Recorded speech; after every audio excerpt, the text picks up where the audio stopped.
La préparation du support est terminée. On va enfin pouvoir poser le carrelage. Dans la précédente vidéo sur la pose du carrelage, je vous avais expliqué qu'on travaillerait sur du très grand format. Vous voyez un peu pourquoi on a choisi du grand format. On a trouvé ce carrelage magnifique, mais malheureusement, il n'existe qu'en très grand format, donc en 60-120 ou 120-120. On a pris le risque de prendre celui-là. Donc quand on travaille avec du très grand format, on est obligé déjà de faire du double encollage. Donc on va d'abord encoller la surface et ensuite encoller le dos du carrelage. Par contre, ça nécessite quand même de faire attention à plein de choses. C'est-à-dire que sur une pièce de 10 mètres carrés, comme notre salle de bain, avec énormément de recoins, on va avoir beaucoup de découpes et très peu de carreaux pleins. Ce qui veut dire que on va devoir calpiner d'abord avant de commencer à encoller. Parce qu'une fois que la colle va être préparée, on va avoir peu de temps et si on doit s'occuper des découpes en plus, on va perdre énormément de temps et le risque c'est que la colle prenne et qu'on n'a pas le temps de découper les carreaux. J'ai profité que la pièce soit sans carrelage et que j'ai pas besoin de protéger hormis le receveur pour peindre les murs. Donc il y a quelques gouttes qui se sont écoulées sur la natte d'Itra. Il me restera une petite couche de peinture et quelques finitions à faire, mais là on va pouvoir s'attaquer au carrelage. Donc, dans le calpinage, la difficulté, c'est que la pièce n'est pas forcément carrée, elle a pas mal de recoins, et du coup, il faut éviter qu'on se retrouve avec des toutes petites coupes dans les angles pour que ça fasse pas très beau. Et surtout, si on se trompe, forcément, le carreau faisant 1,20 m sur 60, on a perdu un gros carreau et du coup, ça coûte assez cher de se tromper. Le mieux, c'est de dessiner un plan d'abord pour être sûr de pouvoir avoir les découpes qu'on veut. Dans un premier temps, on va commencer par prendre les cotes autour de la porte. Alors pourquoi commencer par la porte? Visuellement, c'est plus joli quand tu rentres dans une pièce et que le carreau principal est plein. Alors moi, je me suis équipé de ça. Ça va me permettre de reporter mes cotes autour des montants de porte et des endroits où c'est un petit peu plus compliqué de prendre l'équerrage et prendre des cotes avec 1 mètre.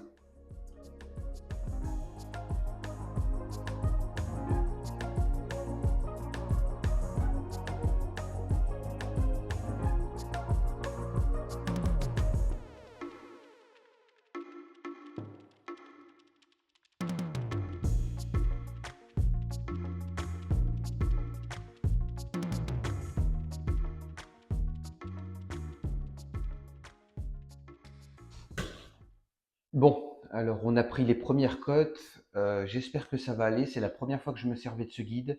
Je me suis pas mal équipé pour le carrelage, je l'avais utilisé une précédente fois quand j'avais fait des pierres de parement. Donc j'ai acheté ce type d'outil qui est assez maniable et qui permet de faire des découpes assez précises. Je vais m'en servir pour faire les pré-découpes.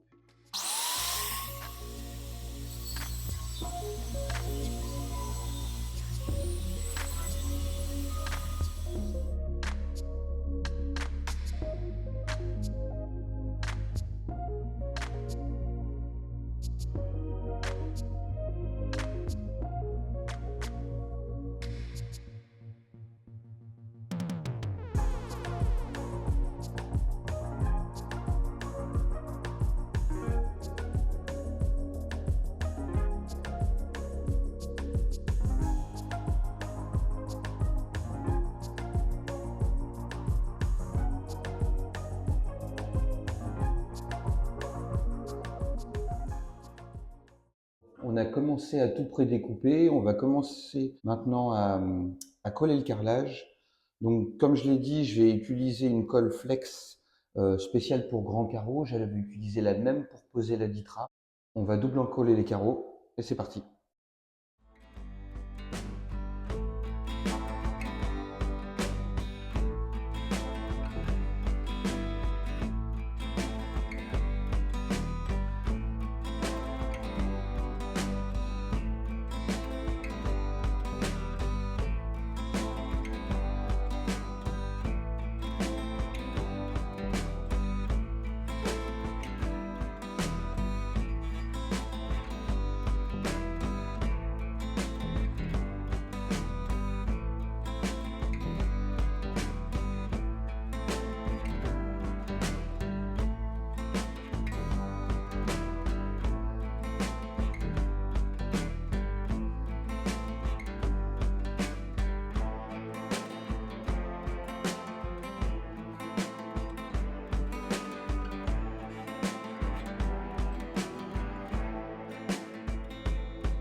Alors, la pose du carrelage est terminée. On va enfin s'attaquer aux joints. Pour les joints, on a choisi des joints couleur anthracite, foncé comme le carrelage, pour deux raisons. Déjà, la première, un côté esthétique. On trouvait ça plus joli d'avoir des joints de la même couleur que le carrelage. Et deuxième chose, s'il y a des petits défauts, ça permet de corriger et que ça se voit moins que quand le joint est de couleur opposée avec le carrelage. Donc pour le joint, on va faire un joint relativement consistant pour avoir plus facile à le talocher dans les joints et surtout parce que ça va nous permettre d'éviter d'avoir à en mettre partout.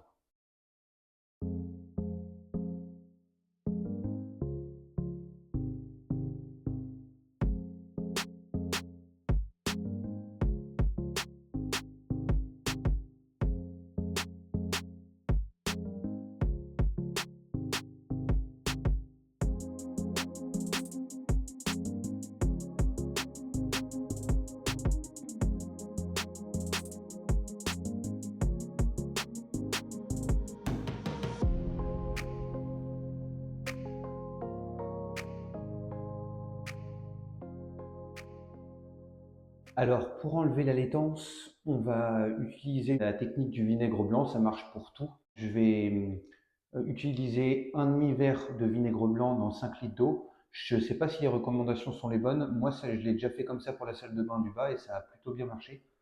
Donc voilà, vinaigre blanc, eau chaude et c'est parti. Alors, le carrelage est terminé. On peut s'attaquer à la faïence murale. On a choisi de travailler avec deux différents types de carreaux, donc du 60 par 60 et un carrelage plus dans l'esprit de celui du sol en 25 par 25. Donc il n'y a pas vraiment de difficulté parce que comme là la surface à carreler est rectangulaire, je vais juste m'assurer en mesurant la hauteur du mur. Donc on est à 2,50 m moins le receveur, moins quelques épaisseurs de joint.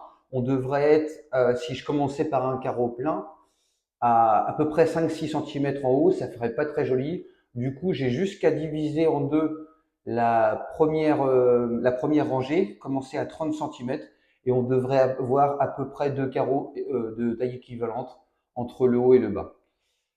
Pour ce qui est du deuxième carreau, là on est sur du 25 par 25 avec les sous-pentes, ça va être un petit peu plus compliqué à calpiner. La seule difficulté, c'est que on a décidé d'installer ce type de tablette qui est à poser, qui sert à poser tout ce qui est shampoing et tout ça, mais on va le poser à 90 cm du sol. Et du coup, pour moi, ça a été un peu plus compliqué parce que comme j'ai deux tailles de carrelage, donc du 60 par 60 ici et du 25-25 ici, il fallait que je m'assure qu'à 90 cm, je tombe pile en face au niveau des joints entre le 25-25 et le 60-60.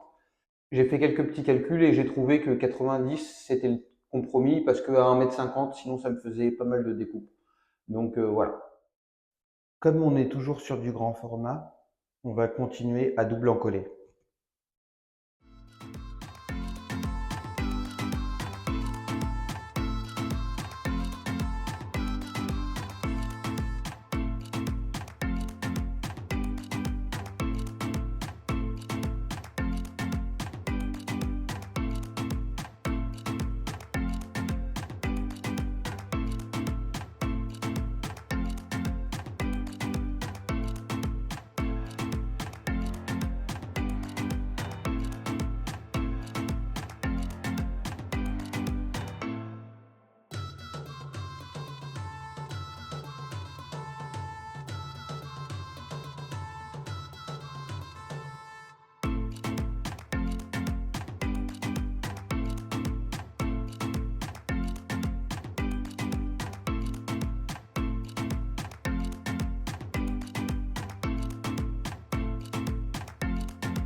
Donc pour les joints de la faïence, ça va être à peu près pareil que pour les joints du sol, à la différence près que là on est sur une couleur plutôt gris béton qui est beaucoup plus claire et là il va vraiment falloir faire attention de respecter la quantité d'eau et d'avoir une quantité d'eau homogène sur toute la longueur parce qu'en fait plus le joint est de couleur claire, plus la différence d'eau va faire ressortir des différences de couleur dans les joints.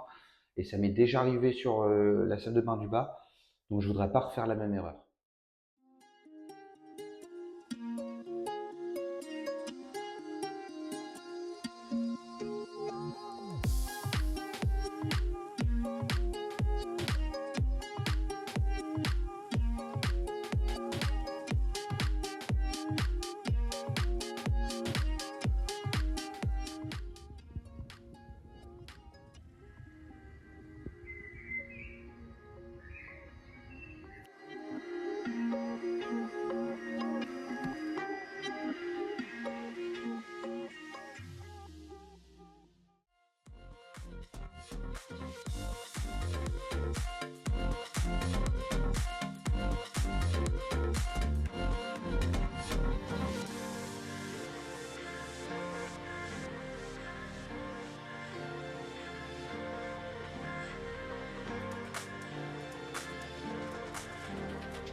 Et voilà, c'est fini pour la partie carrelage.